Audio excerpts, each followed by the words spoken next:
Good morning, good morning. No camera today. I'm in the other car. But I want to just record a quick thing about something that happened yesterday, which was unusual. And believe me, in the context of a 40 plus year career in dentistry, the unusual still happens from time to time. We had a phone call from a lady, nice lady, said her son had fallen and broken his front teeth. So I invite you just to drop your prejudice, your stereotyping, really, of where we're going with this, because he did it 2 years ago. I know when someone rings and says, "Oh, my son's just broke," she just said, "My son's got two broken front teeth." And her biggest problem was that he wouldn't go to school because he's embarrassed about his teeth. So I did what you would do. I said, "Well, bring him straight in, and we'll have a look. See what we can do." Because we always try and do what we can for children. Because I always take the attitude that it's the parents are to blame, really, for what goes on with children, and not the children themselves. They're, for the most part, they're pretty powerless. So, sorry, it's just, actually, you probably can't see it because the camera's probably compensating for it, but it's just wobbling a bit. So I hope it doesn't come out on the final one. Anyway, shut up. So he comes in, and he's a 13-year-old, but he's a very sort of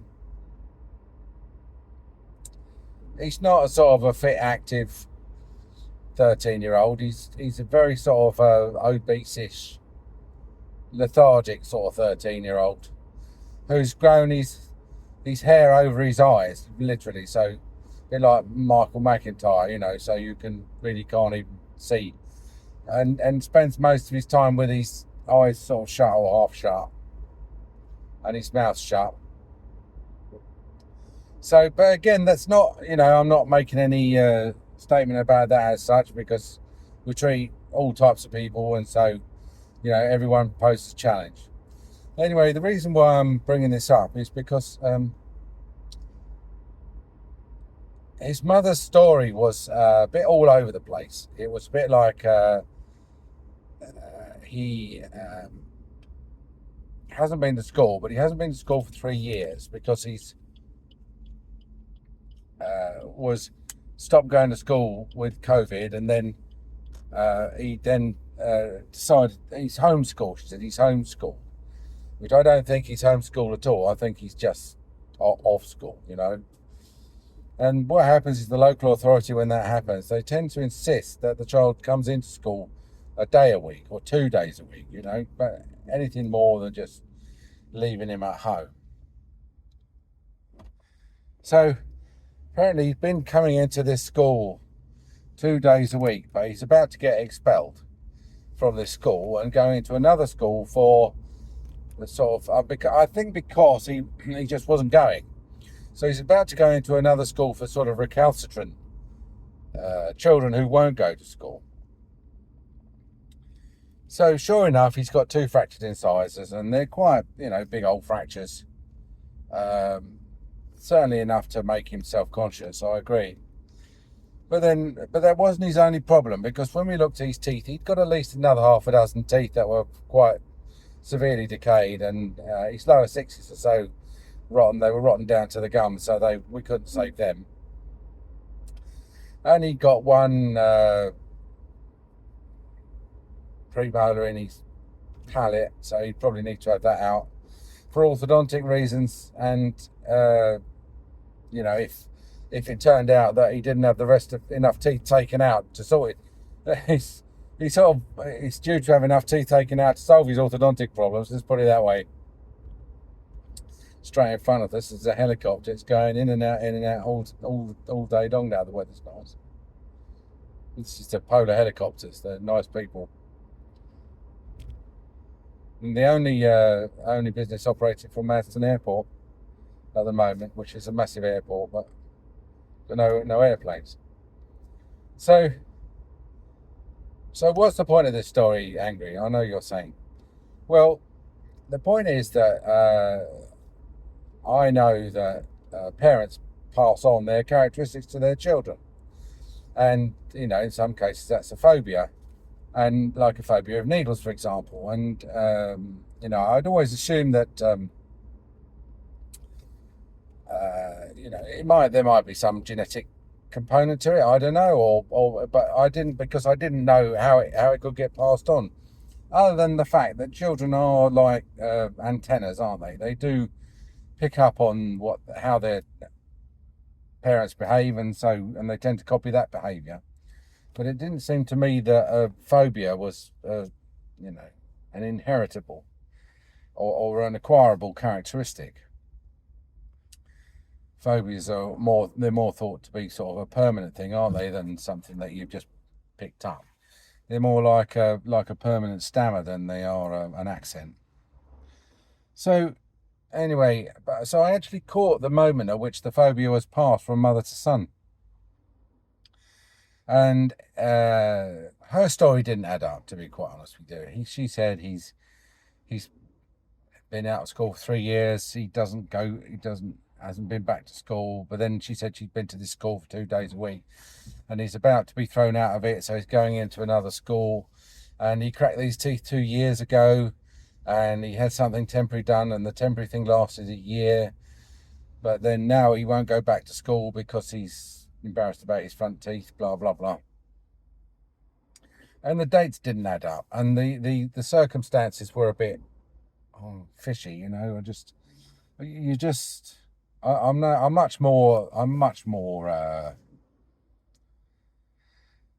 alert to this sort of lying that go, because patients do routinely lie. They routinely lie in a self-serving way. And having been caught out by this stupid woman with her full dentures, who said that she'd never worn dentures, but then she had got some dentures, but then she got 2 sets of dentures, but then she said that she'd made a mistake and she only had 1 set of dentures, and blah, blah, blah. And, the temptation is to say, well, okay, fair enough. I'll, get in a chair and I'll just take some mould to make you some dentures. But really, when the patient's all over the place in terms of their history, their dental history, or their medical history, but mainly their dental history, then you really have to think to yourself, do I want to take this patient on? Are they giving me the self-serving version of events because they are a nightmare? And another. She had a dentist, but they haven't got a dentist because they missed an appointment.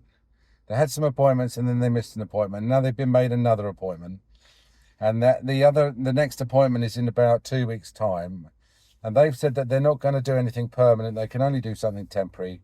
But she wants something done temporary until she can have something done temporary at her own dentist, because she wants him to go back to school. So this is all doesn't make any sense. It's all gibberish, And what you can do under some circumstances is ring up the dentist that they say is their dentist and say, look, what's the situation? How can I assist? Now, on top of that, this is a woman she got this 13-year-old, who I hope is the oldest child she's got, because she only looked like she's in her 20s, early 30s. And she's got 5 children. She said she's had 3 children in the last 4 years. And then I'm thinking, well, we could build these teeth up, but I'm not going to put a cavity in them. She says she wants it to last at least a year. Really, what she wants it to last until he turns 18, when he can have some crowns done. So that's 5 years, isn't it? And it's all very well her saying, I'll be happy if it lasts a year. But she's not going to be happy if it falls out when she's in the car park going home. So, they're going to want something done, which is, which looks good, and which is just quite strong and stuff like that. So we're looking at 2 incised ledges under rubber dam, to a reasonably high cosmetic standard. Doesn't have to be perfect, but reasonably high cosmetic standard, and 286 quid, I'm thinking. That's 143 times 2, right? Now, you always remember Kevin Lewis. Kevin Lewis said you shouldn't deduct money because the patient's a child, you should double it. So that's why we're charging him the full standard price for a filling, because he's already more difficult than my average patient.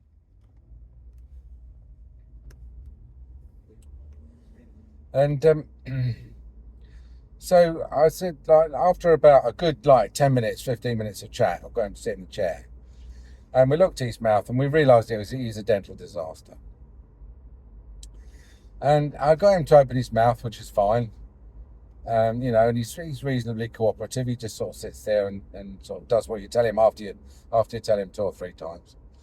Then they had a chat with his mother about his diet because of all these decayed teeth and only being 13 and everything. And she's like, "Oh well, I can't help that." She said, I don't see why I shouldn't treat myself, and so I'm not going to stop buying this stuff. And but when I look round, he's got 3 of. So presumably she buys herself a Mars bar, and she puts some in the cupboard, and then he's eating 3 of them. So I said to her, he only eats what you give him. He doesn't go shopping for himself. But the parents are like, they're all like very much, "Oh, I can't. There's nothing I can do," And it became quite clear to me that while this woman was extremely well turned out, I mean, I could see why she'd got 5 children, and was immaculate herself. She's bringing in this shuffling orc of a son who's lost life's lottery in that he's been born to parents who really are not taking very good care of him at all. Now, I may be being unfair, and he may be, I only had him for like half an hour. So, and that's not long to do an assessment. But on the other hand, those of you like me who've been in dentistry for 40, 50 years know that's probably 25 minutes more than you need, So she's lost control of him. She's lost control of everything about him. She's lost control of his haircuts. She's lost control of his... he won't do anything, she says. He's decided he didn't want to go to school. And to come to the point, when I said he needs to have some fillings in his front, I can put some fillings in his front teeth. And if you want to pay me to do that, then that's fine. I don't know. I'm not going to untangle the rest of your life and your relationship with your dentist and whether or not he's going to do anything permanent, and whether or not you've been thrown out of the surgery for non-attendance and whatever. But I'm very transactional in a way about these things. If you want me to put 2 white fillings in for 280 quid, I'll do it. I'm going to have the time to do it. But then I said, and she said, I'll need to do some drilling because I wanted to tell him in advance what's going to happen. I need to do some drilling and I need to get you numb. And that was it. And that was the start of the 120 seconds that led to the transfer of her needle phobia to him. And she was like shocked. She looked at me, she said, "Does that mean a needle?" And I said, "Yes." There's no point hiding it. She said, "Yes, we need to get him numb."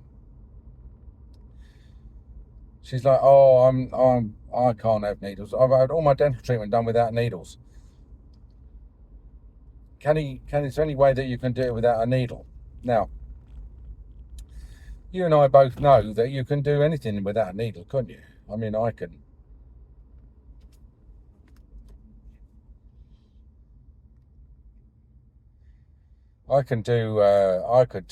just slap some etch and some white filling on his front teeth, mould it into shape with my fingers, but my reputation's on the line with this filling. If it looks crap or it comes off quickly, then I'm going to suffer, not them. They're not going to remember that they told me to dumb it down. And you have also a personal decision about whether or not you're going to dumb down your own treatment. Are you the sort of person that will do substandard work just because the patient asks you to?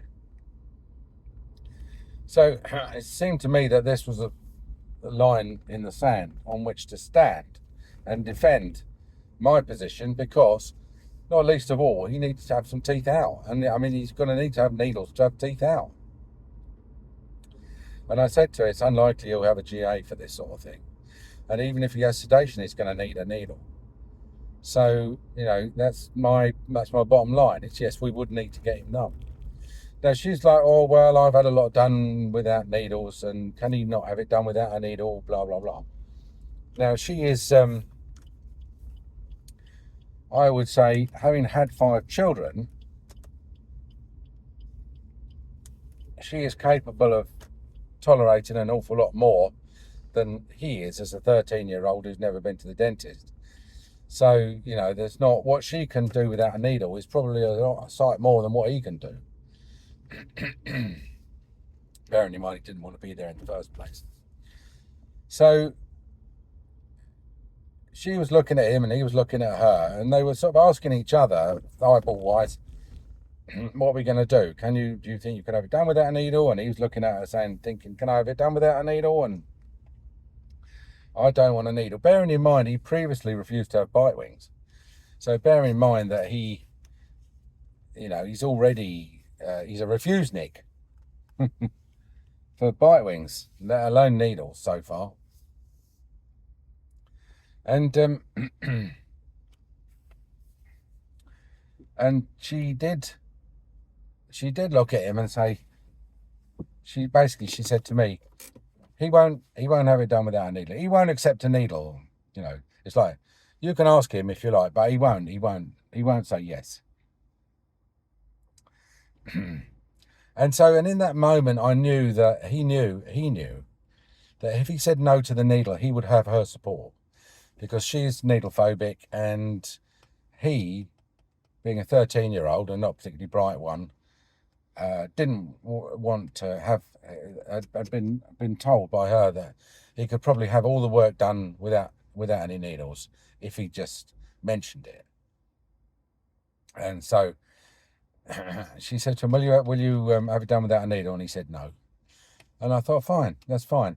That's it. Phobia transferred, process complete, 99%, 100% done. And no treatment necessary or possible. Now you might say, well, Angry, you've let this boy down, because, you could have done something without a needle. And I would say that that's more, she should be trying to get him into the community dental service, where these guys are salaried and can take loads of time and do all sorts of stuff without injections. But what would he have tolerated? Rubber dam, Would he have tolerated Softlex discs? You just don't. It's not. You have to be there has to be a certain amount of ability to cope. And the other thing is that, supposing she'd taken him into a doctor and said, doctor, my son's got 10 toes, but because he likes standing around in snow,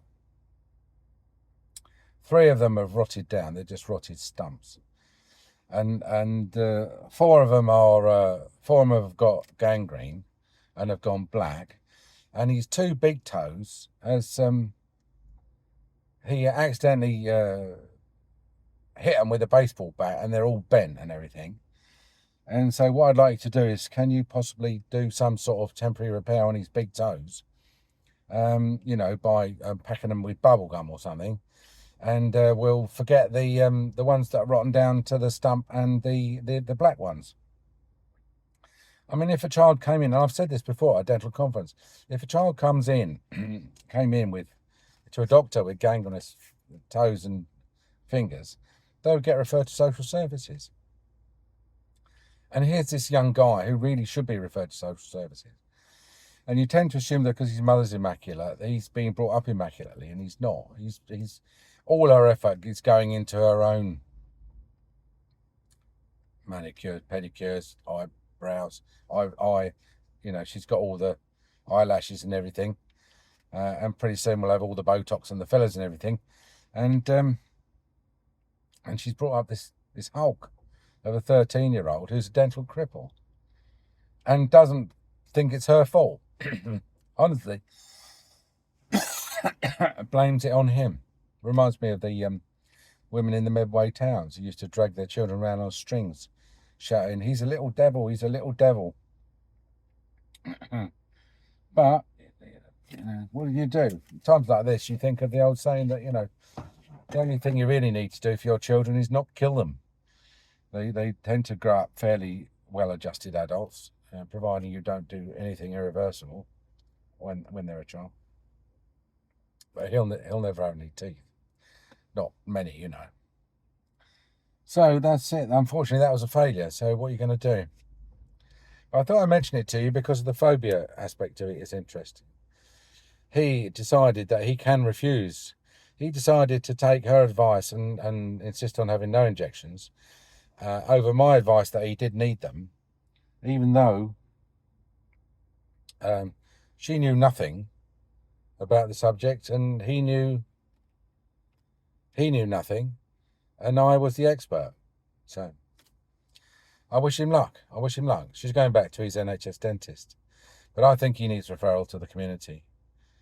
I think any NHS dentist, if he's on the list of an NHS dentist and his teeth are like that, then I wouldn't have believed it 20 years ago. I'll believe it now. But anyway, perhaps they will do something just with his front teeth and ignore his back ones. Probably. All right, lovely. Nice to talk to you. See you soon. Bye.